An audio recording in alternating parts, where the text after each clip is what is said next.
আসসালামু আলাইকুম। আজকে আপনাদেরকে দেখাবো এখানে অল্প একটু জায়গায় আমরা নানা প্রকার সবজি চাষ করছি। তো কিছুদিন পূর্বে আপনাদেরকে দেখিয়েছিলাম যে এখানে আমরা সবজি চাষ করছি। তো এখানে আমরা বেগুন চারা, টমেটো চারা, লাল শাক এবং ধনেপাতা চাষ করছি। তো আপনারা দেখতে পাচ্ছেন এইখানটাতে আমরা চাষ করছি লাল শাক। লাল শাকের পাশে কিন্তু আমরা চাষ করে দিয়েছি ধনেপাতা। তো আমরা কিন্তু একটু জায়গাতে অল্প অল্প করে নানা প্রকার সবজি চাষ করেছি। তো আমাদের কিন্তু এইখানটাতে রয়েছে ধনেপাতা আর লাল শাক। আসলে সার ওষুধ ছাড়া এইসব চাষ করলে বড় হতে একটু সময় লাগে। এখনো আমাদের ধনেপাতা আর লাল শাক ছোট ছোট রয়েছে, আস্তে আস্তে এগুলো বড় হবে।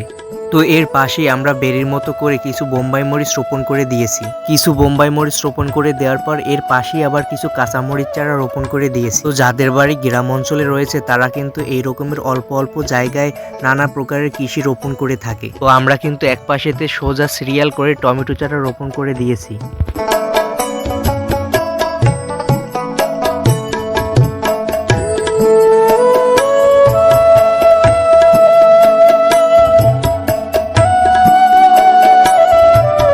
আর অপর সাইডে আমরা সোজা সিরিয়াল করে বেগুন চারা রোপণ করে দিয়েছি। এখানে রয়েছে ডাল বেগুন, থোক বেগুন।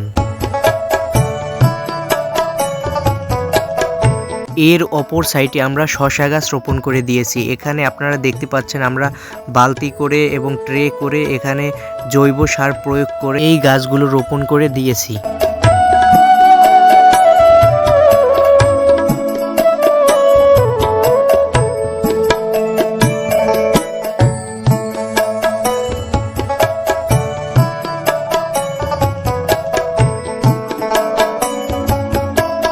শসা গাছের ওই পাশে রয়েছে সিম গাছ। ওই পাশে আমরা মাচার মতো করে দিয়েছি যাতে গাছগুলো উপরে উঠতে পারে।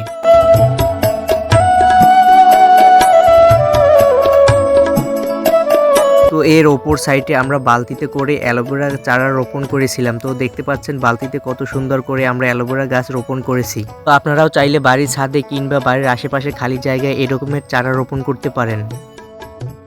তো আপনারা দেখতে পাচ্ছেন আমি এখানে নিয়েছি জৈব সার। এগুলো আমাদের নিজেদের তৈরি করা জৈব সার। এই জৈব সার আজকে আমরা আমাদের বেগুন চারা এবং টমেটো চারায় দিয়ে দিব। তো আপনাদেরকে আগের ভিডিওতে আমরা দেখিয়েছিলাম যে এখানে আমরা টমেটো চারা, বেগুন চারা সহ মরিচ চারা রোপণ করেছিলাম। তো এখন আমরা এই জৈব সার এক একটা গাছের গোড়ায় পরিমাণ মতো দিয়ে দিব।